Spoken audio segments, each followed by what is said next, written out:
Going back to the motherland, going from banging mothers to cousins, and being gay is how you show your love. We're going home sweet home with the final 2 episodes of Ramy. Home is where the heart is after all. We are talking Hulu's Ramy, the final 2 episodes, episodes 9 and 10. Dude, Where's My Country? And Cairo Cowboy. The AfterBuzz Aftershow starts right now. That singing with La La La La was amazing. I mean, that was some Sufism at its greatest. And of course, I'm talking about Ramy. We are getting to the nitty gritty, episodes 9 and 10. I'm sad that Ramy's done, but I can't wait because we already know that we got a season 2. So that's a great sign. And also we have a bit of interesting concepts with Ramy because his comedy is touring all over the country. So if you can, catch him live and you will see a lot of the show in person with him because Ramy is based on him as a person, and it's such a great millennial Muslim perspective. Allow me to introduce myself. My name is Tehran. Salamu alaikum rahmatullah barakatuh ahlan wa sahlan, everybody. I'm so glad that each and every one of you is here with us, and you are all a part of the panel. Of course, more than us. We love hearing all about your thoughts in the comments below, so continue those comments and let us know what you're thinking. We're going to be breaking down Hulu's Ramy, episodes 9 and 10, Dude, Where's My Country? And Cairo Cowboy. Our breakdown today in episode 9 will include going to Egypt, the plane ride, cousin Shady, the family talking politics at the table, the iPad, the party, cousin Shady breaks it down, a new cute girl Imani, but she's not what you think. And of course, in episode 10, Cairo Cowboy, we get to go see Jiddo, who is Ramy's grandfather. That's the little slang. Friend, thumbs up cousin, the trip to the village, Jiddo himself, the funeral, Imani's Egypt. We get to see Egypt from Imani's perspective. Imani, because this was an Imani-filled episode. The kiss. News and gossip, our special segment, Learning How to Speak Ramy, where we learn a new Ramy word each and every week, and so much more. So stay tuned as we get into this. Overall thoughts on the episodes. Now, episode 9, Dude, Where's My Country? Was a very strong episode, and I will break down why. Number 1, the fact that Ramy's going to Egypt and broke down every aspect of that trip was amazing. It was brilliant to do so because we get to see Ramy's exploration of not only Egypt, the motherland, but Egypt within his own heart, who he thinks Egypt is, and what Egypt has actually become. And that happens a lot to people who live in a diaspora outside of their original country.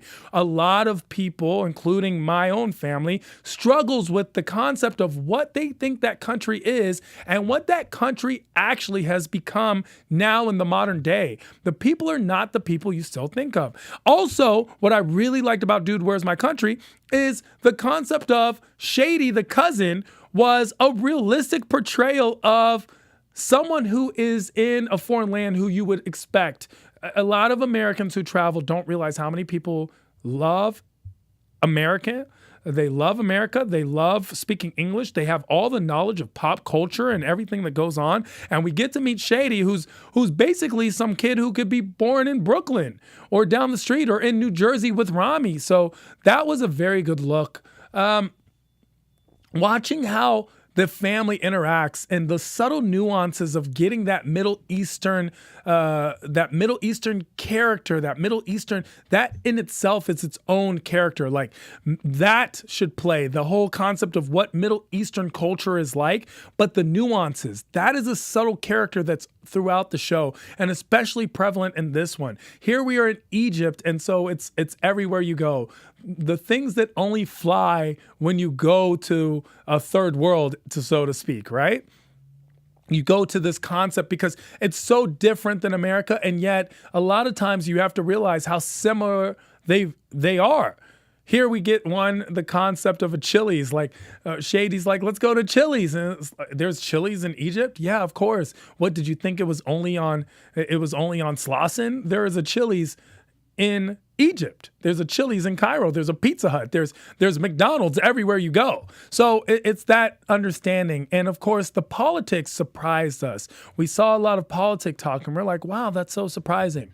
And of course, you get a lot of comedy that Ramy's comedy on stage translates. And one of the bits he does about his cousin, we get to see played out in real life. And it was very fun. So episode 9, of course, was a great episode. Let's break that down first. Let's talk about going to Egypt. Here, Ramy, as his father says, as Farouk brings up, is running away. He's running away. Of course, he had that whole situation with Salma, and he needs to get out of the wife of a fellow mosque member. He needs to get out of the country. He listens to his grandfather's tapes, and he gets this sense of going home and what Egypt might be able to do for him. He wants to go be more connected to his roots. And anyone who's had that experience, anyone, once again, part of the diaspora has that experience where you're like, a part of you wishes or likes or reminisces over that old country, or at least the tales that we've heard about the old country. A lot of times it's not the reality. A lot of times it's the concept of, this is what it was when I left.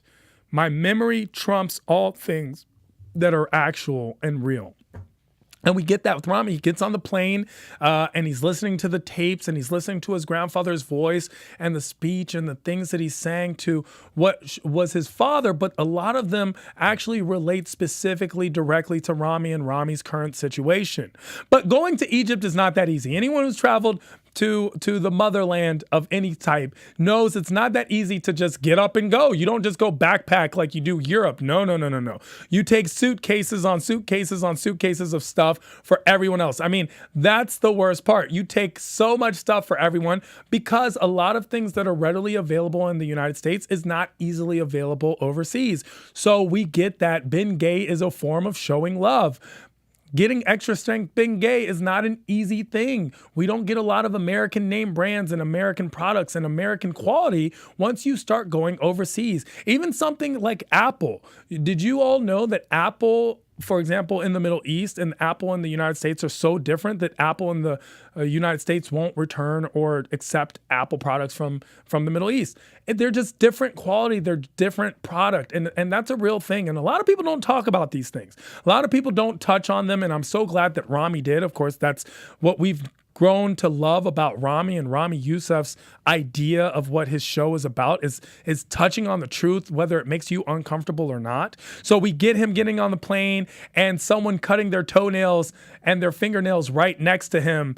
And it's interesting because when you do get on these Egypt Air or Air Tel Aviv or any of these Turkish airlines, when you get on these, Turkish actually is a little nicer. It's very different. When you start going back, it's an interesting concept of how it is. The people on the flight, the feel, the even something as simple as the facial expressions changes, because a lot of people have to also realize that communication is not just everything we say. 80% of it is nonverbal. So body language and communication is very different in different parts of the world. And we see that. We see how things are different, socially accepted, how people feel like travel is different. Ramy tries to take one suitcase. His family doesn't let him. Ramy thinks he's going to be comfortable on a plane full of Egyptians going back to Egypt. They don't let him. It's an uncomfortable trip. And Ramy's starting to feel like, hey, I'm in a foreign country. That's one of the things we don't realize when we leave this country. The rest of the world is very different. You need to see it from that perspective. So we get this breakdown where he's going to Egypt. And when he gets to this plane ride, it's an uncomfortable one. There's babies crying. It's got the third world feel as soon as you are in the air. He gets that third world feel. Then he lands and he wants to go outside and breathe this Egyptian air. And you get the taxi drivers in Egypt. You get the taxi driver. And this is a real thing. The Egyptian taxi drivers are there waiting for you. I actually talk about some of this stuff in my stand-up from when I've been to Egypt or the Middle East. And they're waiting for you and they're like vying for your attention and your business. And of course, Cousin Shady appears. Cousin Shady, and it's not Shady, it's Shady.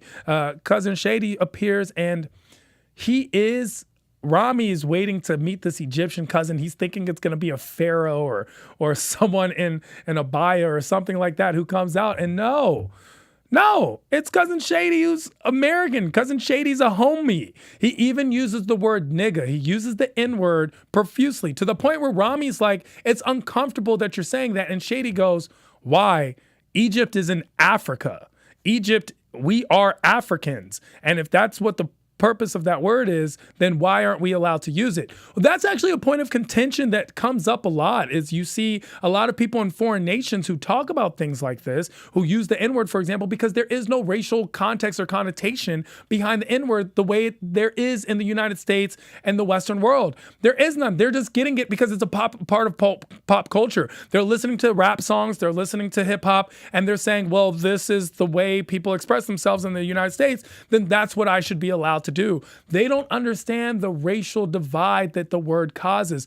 Ramy is bringing his Western values and morals and ideologies to an Eastern world. It's very different and it conflicts. That doesn't mean one is better than the other or vice versa. It just means that they are different. And Shady is a constant reminder of that. But Shady is very American, but he's still Egyptian. He's still getting everything secondhand. He brings up how his English is premium because he went to an American university, which is a common thing. A lot of times when you go to foreign countries, a lot of people actually, you'd be surprised how many people speak English and pick up on the nuances because they intake all of our pop culture. One of the biggest exports of the United States is entertainment. We ship everyone our movies. We ship everyone our music. We ship everyone our TV. And so people just gobble, gobble, gobble, take it up. They soak it in. The Kardashians are extremely popular overseas. They see a lot of things. So here we go. This guy knows about shoes. He's like, are those the new J's? Or let's go hang out. Let's have fun. I'm going to take you to a Chili's.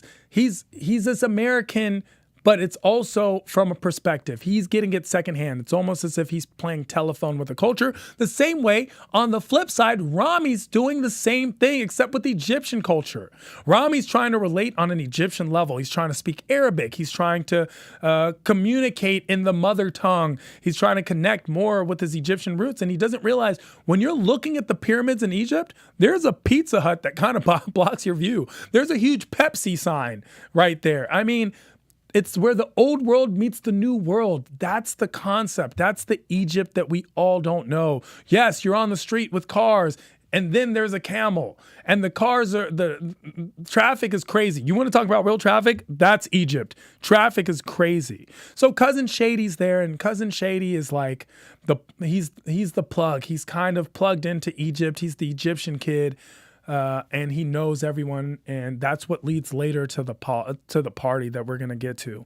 But before then, now we get introduced to the rest of the family. We get to meet all the khals and the khalus, the aunts and the uncles on mom's side. And when we meet them, we realize how much of a Middle Eastern family they are. Everyone's just loud and talking, and they're so excited to get all their gifts. They're so excited to go through and rummage like it's like a sale. It's like going to a store that everything's for free, and they're picking things up. And of course, Ramy's uncle finds the iPad in his personal bag, the iPads that were his responsibility that Mo gave him. And there he goes, and he looks through them, and we see the uncle does the most Middle Eastern thing. He's like, oh, this one's for me? Thank you. And Ramy's trying to be really nice and Middle Eastern, and that's a cultural thing, is that you don't just express no, especially to a person who's an elder. You show so much respect. You kind of just have to let them take it. In fact, sometimes you go to these stores and you're about to buy something and they'll say something to the effect of, no, just take it, don't pay. And people from the Western world might not understand that, and they might take it literal, but it's just a cultural nuance. This cultural nuance of being giving while still actually not. It's an interesting dynamic, and here we see the uncle has that. We also see the aunt say, oh, and I cook this. I know your mom can't cook this, and I do this, and I know your mom can't do that. It's just a bit of playful sibling rivalry because she is apparently the older aunt, the aunt that stayed at home while the younger one went off to America. So she's making that concept happen, right? So then we get this whole side of like Ramy's dad's family, who's an authentic Egyptian family, right? Ammu and Amma, and we see them around the dinner table, and we see them making sure that Rami's fed, even though he doesn't want to eat some of the stuff. Rami's a little apprehensive. This is food that he's not used to or accustomed to, simply because, sure, we have an American version of Arabic food or whatever, Middle Eastern food here, but we're not used to always that authentic cuisine. Even myself, I don't like certain things. Like I don't like minsaf, for example, that you'll find in Palestine and Lebanon and Jordan. I'm not a big minsaf fan. It has milk and stuff that I don't want in my rice.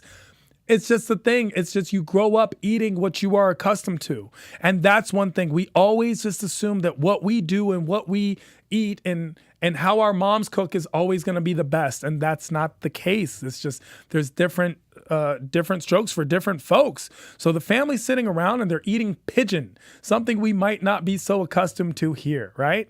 And we see Rami's aunt, of course, like I said, make that quip about how Rami's mom can't cook this, but I can. That's just a little bit of like that family rivalry, right? She's the sister of the dad, and she wants to be like, I'm the elder. I'm the one who can do stuff. Our family's a little better. That's also a very Middle Eastern thing, where there's almost a rivalry between the both families that get together, and yet there's a camaraderie as well. They talk politics at the table, probably a big no-no in the United States because it's going to cause a fight. But there, you see something interesting. You hear the perspective that a lot of Egyptians and a lot of people in the Middle East actually like President Trump. People like President Trump, and we get that conversation, and Shady says it's Stockholm Syndrome.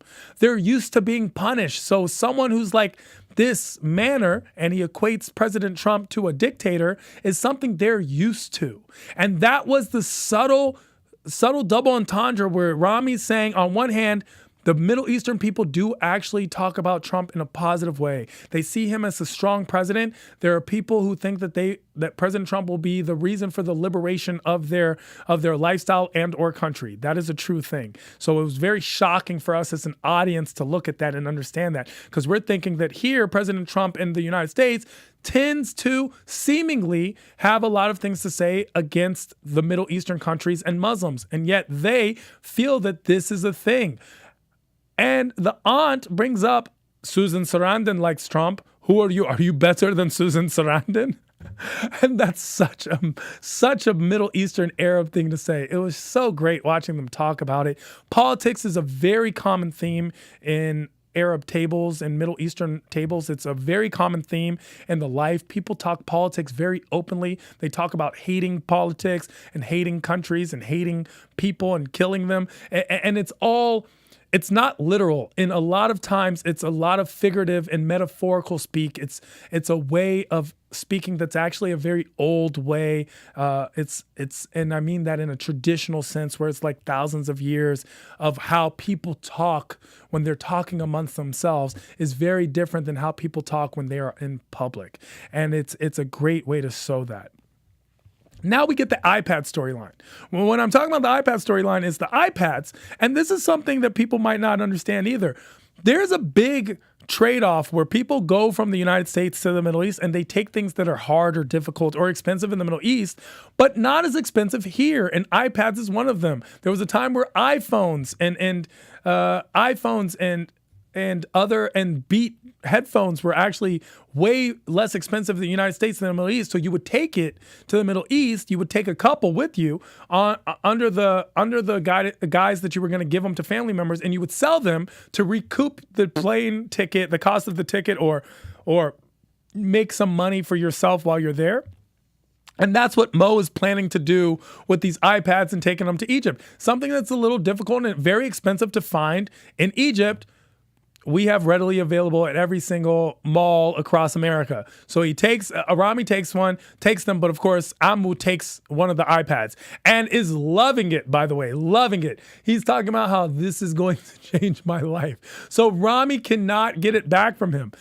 Rami is supposed to take it to a contact Mo has in a store and exchange it for money and for a cell phone, because cell phones are very coveted when you go to the Middle East. Now, if you have T-Mobile service, you can basically go all over the world because there is no roaming. T-Mobile is the biggest cell phone provider in the world. So that's another thing a lot of people don't realize. Rami, you know how we have the little SIM cards? When you go to the military, you should get a SIM card, put it in your phone, because you do not want to roam. Every minute will be $2,950 million. Like, you don't want to roam when you're in the Middle East. So he's getting an Egyptian number. And he has these iPads, and of course he can only hand over two because Ammu has the third one. And the hookup is like, hey, I promised my customer 3. And that is such a Middle Eastern thing where you cannot reclaim something that was appeared to be a gift. Ramy does not. He can't. He doesn't have. Even though he even tries, Ammu's like, oh, I can't believe you're doing it. You're taking away this gift. Oh my God, I can't believe it. And he leaves with the gift, meaning that effectively, even though Ramy brought it up and tried to get it back, he still didn't get it back. And now he has to deal with the shame. So we get all those affects of the nuances and subtleties of going to the Middle East. Finally, now we enter the party. Party time. Shady's so insistent about going to the party. Ramy wants to get some sleep and stay home. He can't wait to get to the village his grandfather's at and be a part of that. He doesn't want to come here to party. He wants to Egypt. He doesn't want to go to Egypt to party, even though they probably have, trust me, Egypt has amazing parties. Some of the best parties in the world happen in the countries that you would least expect it. However, Ramy wants to just get to the village and see his grandfather and get back to his roots, because he's had this, what seems to be like, even at 20-something, a midlife crisis, right? He's just gotten this midlife crisis of morality and reflection and insight into who he is. He's reflective at this time. And Shady's just being himself. He's in Egypt. His cousin's visiting. Let's go have fun. This is a vacation. Let's go have fun. And takes Ramy to the party. And Ramy is not fitting in. He is alienating friends. He's bringing up things because a lot of times we watch things on the news and we talk about it, but to them it was reality. It wasn't news. It wasn't a TV show, and it wasn't a tweet. And in this case, I'm speaking about the Arab Spring in 2009, in which there wasn't a huge revolution in Egypt and with Mubarak and everything. And it was just not, even though on television in the United States, it seemed like a fascinating time, just news. But in Egypt, it was very real. It wasn't TV. It wasn't news. It was outside your door. There was a revolution. People lost their lives. People were put in jail. People were punished. People got trampled. People didn't want to have this happen, were brought in and involved. I mean, it wasn't a fun time. And Shady brings it up and says, in the beginning, they had akined Ramy to Ashton Kutcher for his looks. And they said, I feel like Ashton Kutcher. Dude, where's my country? Ramy, he tells Ramy, stop bringing this stuff up. We don't want to talk about it. We're not, to him, it's like, we're not zoo animals for you to just look into us and touch on us because you're here right now. There's nothing cool or interesting about what happened. This was a horrible time for Egypt, and we don't know. We're looking for our new identity now, and that's a very real thing. I mean, he breaks it down for Ramy, and they have a bit of a conflict over it, and Ramy knows that, yeah, he's interested, but you get that sense where Ramy knows, or at least understands, hey, I'm a stranger in my own land. I don't fit in here, and that's one of the affects of being a part of a diaspora. Then a shining beacon of hope. We get this new cute girl pops up, and her name's Imani, and she's cute, and she has curly hair, and she's gorgeous. She's Egyptian, and she's friendly, and she's funny, and she's sweet. And Ramy's like, ooh, I met this cute girl who's trying to go to another party. Maybe we should meet up with her. And he doesn't know who she is. He doesn't know who she is. And we don't realize that Imani is actually Ramy's cousin until later, when he's at home suffering from diarrhea that he got from drinking the water. Note to everyone out there, when you are in a foreign land, do not drink the water. Do not drink the water, especially straight out of the faucet. I don't even do that here. I don't even do that in California. I mean, let's not act like Flint, Michigan isn't a real thing. That is a real thing for a lot of the rest of the world. And on top of that, there's bacteria in different parts of the world that we're not used to. We've become accustomed to the bacteria that are surrounding our home, or at least the United States. And of course, we have a variety of vaccinations and pollinizations that affect us differently. The food there, the way they prepare it, a lot of things is very different. The bacteria is different and does not always mix well. Ramy gets diarrhea. Honestly, I'm not going to lie, happens to me more often than I'd like to admit when I go overseas. Rami gets diarrhea. He's sick to his stomach. He's coming in and out of the bathroom, and he runs into the cute girl that he met at the party. And he's like, whoa, what are you doing here? She's like, what do you mean? I was just getting some water. And he's like, oh, because you live here. You're my cousin. Yeah, my cousin. Oh, my cousin. And here we had an initial attraction. And of course, the person turns out to be his cousin.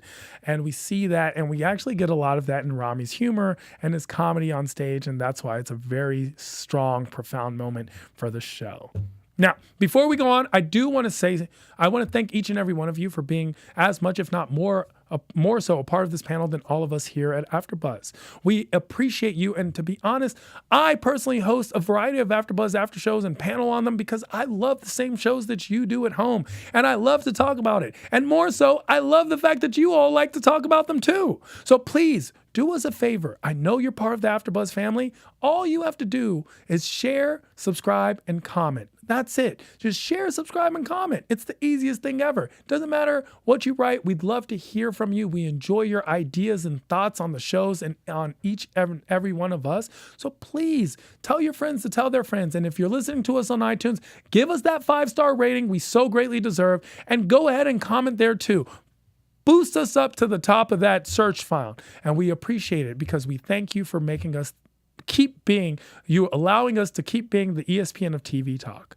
All right, let's get to episode 10, Cairo Cowboy, the last episode of this season 1. Cairo Cowboy, which Ramy turns out to be. We see Ramy waking up in the morning and he wants to go see his grandfather, going to see Jiddo. That was like the journey, the track, the adventure. I want to get to grandfather. I've been here for a day. I'm sick. I'm just going through so much. I just realized that this girl who had like googly eyes for in the beginning is my actual physical cousin. This is my uncle's daughter. I don't know if I can do this. I need to just go. I need to get to my grandfather. And of course, Shady doesn't want to wake up. So who comes to the rescue? Imani, a girl I'm in love with, who's my cousin, hires a driver that's a friend of the family to take Ramy to see Jiddo. But we also get this concept where Imani is the savior. Imani is, she's just savvy and she's smart and she's sweet. And we even get the thumbs up from Mo and Dave and Ahmed as they call and they Skype in. And we get this like FaceTime where Mo is like, Ramy, you messed up the iPad thing. And then Ahmed, played by Dave, Ahmed's like, yeah, but on your defense, I told him you were going to screw up because you're just irresponsible. And that's the first conversation. And then, of course, they see the cousin. They're like, whoa, who is that? Ramy's like, that's my cousin, my actual cousin.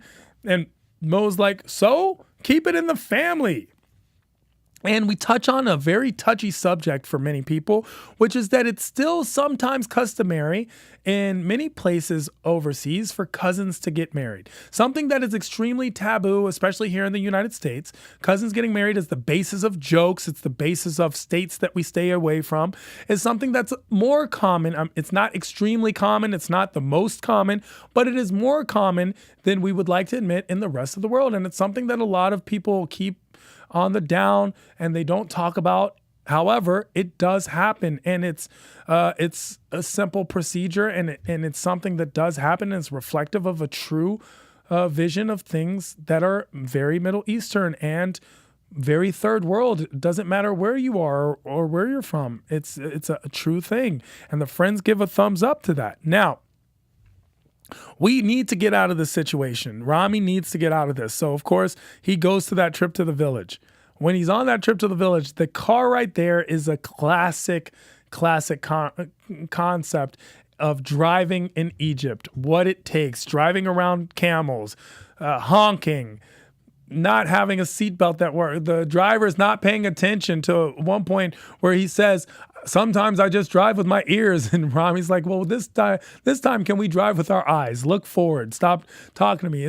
It's a cross between that and what we talk about, that Uber ride or that Lyft driver that we have in the United States. It's a very similar concept. We get there. And even the car breaks down. Rami's like, what's that noise with the car? Oh, no, it's fine. And then the car breaks down. And it's so normal that the guy's like, what? It breaks down. We're here. We'll probably be here no more than a couple hours or till tomorrow, just in the middle of the desert. Man, it made me anxious. I know how that feels, being in that cab ride, dealing with that driver, with that old guy who just wants to talk and talk and talk your head off. Ramy decides to walk, probably the best course of action, but at the worst time. You're walking during the midday in a desert. I don't think you understand what that feels like. I mean, it's biblical how much of a torture that is to walk in a desert.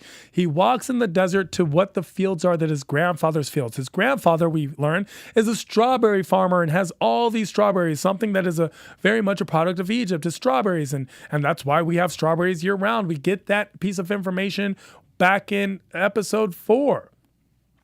Here, we see that Ramy is walking in the desert and he's seeing mirages and having hallucinations. I mean, it's hot, you're sweaty, and a lot of people don't realize you cover to keep the heat off you. You would think, oh, no, because your body temperature is actually less warm or less hot than the actual temperature. So you cover so you stay cool at 98 degrees and not overheat at 110 or 120 that beating sun can possibly be.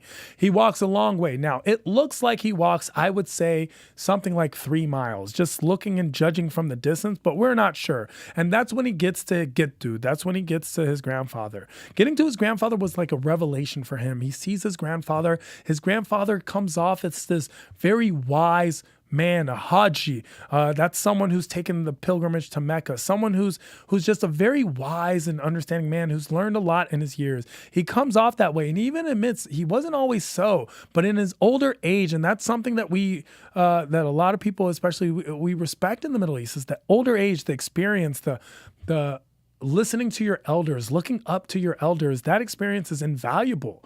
And Ramy feels that way towards his grandfather. His grandfather's dropping bars to everything he's saying. Like, I've learned how to take things slow and be patient and understand.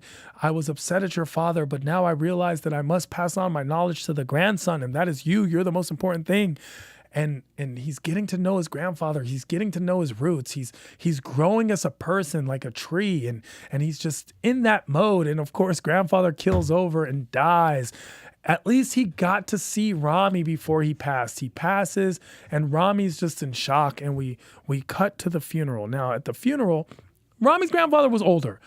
We knew he was going to pass, and even though it's extremely sad to have anyone pass, we also know and understand that life is about death and vice versa, and that we get death, especially in old age, and so no one is surprised that Jiddo passed. People are it's just a sad occasion and everyone's there, but not everyone is taking it sadly. We have Ammu, who's of course filming everything on his iPad, and he's using it in the most obnoxious of way and not utilizing people's personal space, something that's a very Middle Eastern thing to do as well. And then of course we have Imani, who's just tired and is just like, oh, I can't, like, she's not like I'm sick of being here, but it's like, everyone's acting a certain way, but that's not really how they feel. They understand that this is just life. And Imani does the most Imani thing to do, which was a very cute and attractive thing to Ramy. She does the whole like the fake pulling a trigger, like, oh, I'm so done with this. And Ramy goes, did you just do that at a funeral? And that's where their adventure begins. So now we had the adventure, which was Jiddo, change over into the adventure, which is Imani. And we get to see Imani's Egypt. And we start off with a trip to a Sufi temple. And Sufism is a concept. It's very similar to Kabbalah with Judaism. Sufism is a mysticism of Islam. And that's where we get them singing. We get the group singing. And of course, they are singing La ilaha La Allah, which is basically there is only one God, which is God, and they're singing it, something that would not be done in a mosque. And it was very intense. It was a very powerful scene as they're all coming together in this form of energy and dispersal and universe in accordance with Islam. And Imani and Ramy catch eyes, and so they go on this adventure in Egypt, and it's not the only time. They catch eyes. They're at the hookah bar, which to any other situation would possibly be a date, as they're talking about their intimate details of one another and enjoying. And then Imani says, let's go. And they see more. They see buildings. They see architecture, especially since we find out a lot more about Imani. But we realize Imani's view of this Egypt is very artistic. They get on the back of a moped, both of them, on a guy who's on a moped. And that's a very Middle Eastern thing. I mean, there are videos of a moped driver, and it's like a mom holding a baby, 2 kids, and a goat and a cousin. Like it's like very intense how they drive and get around. It's actually very brazen and brave. And I think it's crazy at sometimes because I could never do it. But you see that Rami's holding on to the driver, and that's a very common thing to get around. It's easy to get around with the moped. And they're looking, and Egypt is this beautiful, wonderful, artistic place full of hope and inspiration, and old world meeting new world, and clashing and meshing. And it's just so peaceful under this guise of who Imani is. They even see an actual Sufi dance in full gear. And when you see that Sufi dance, it's just a beautiful situation. It's a beautiful, seemingly beautiful artistic motion. You see the bottom of the flip come up, and it's just like a circle. And it's very prevalent in Middle Eastern art, especially in Iran, of Sufism. So we learn more about Imani. Imani's a very deep person. Imani has a lot that's going on. In fact, we didn't know, but she was married and then divorced, which is a very tough thing sometimes in the Middle East. And she explains that, as she says, guys either want a virgin, they want a virgin, or they just want to sleep with you on the first date. They don't have a middle ground. And that's a sense that a lot of people have in dating in the Middle East. Now, of course, not everything is true about everyone, of course. However, this is a sense. It's the understanding. And once you break that ground, you're no longer a good girl. She's having these concepts, but it's not how Ramy feels. Ramy doesn't feel any of those things or have any of those taboos. In fact, he says and states, I've come here. Maybe I've come here to let my guard down. Maybe I've come here to just let things happen. And Imani says, Ramy, we're cousins. And they start touching hands, and it's like, yeah, we're cousins. But Ramy, we're cousins. Yeah, we're cousins. And then the kiss. There's a kiss, kissing cousins, an idea that's we've heard of before, but it's still shocking to see. Kissing cousins. Oh my gosh. I must say that Rosaline Elbe, who is playing Imani, does a fantastic job of portraying the subtle nuances of who a Middle Eastern girl, especially growing up in this different age, would be. She's strong, she's smart, she's fun, she's got ideas. It's not unfortunately in the Western world, you always kind of think of Middle Eastern women as subservient or in some way or thing. It's not like that at all. This is a very strong, powerful woman. And we see a lot of strong, powerful women portrayed throughout. We see Dina. We see Imani, and before we had even seen the mom. They're assertive, they're themselves. It's a very powerful thing to see women portrayed in this light, especially when the unfortunate stereotype of Middle Eastern women is exact opposite of this. But with that kiss, we still get that shocking cousin effect, and we're like, whoa, this is craziness. And it sets so much up for the next season. We can't wait. Like, what's going to happen with this? Ramy doesn't know how to stay out of trouble. But what isn't trouble? Let's get into some news and gossip. AfterBuzz TV News.